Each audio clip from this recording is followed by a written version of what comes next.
செங்கல்பட்டு மாவட்டம் திருப்போரூரில் நாம் தமிழர் கட்சி சார்பில் சாதிவாரி கணக்கெடுப்பு, சமூக நீதி, பஞ்சமிந்திலம் மீட்பை வலியுறுத்தி சீமான் தலைமையில் அமைதி பேரணி நடைபெற்றது.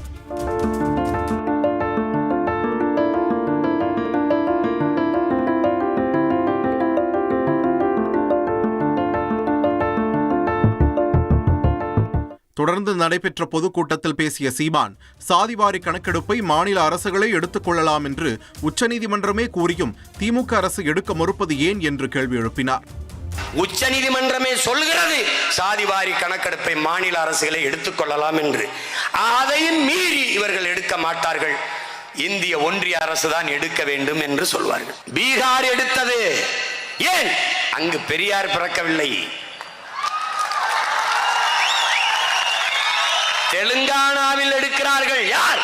இவர்கள் கூட்டணி வைத்திருக்கிற காங்கிரஸ் கட்சி எடுக்கிறது. ஏன்? அங்கு பெரியாரும் இல்லை, திராவிடம் இல்லை, அதனால் எடுக்கிறார்கள்.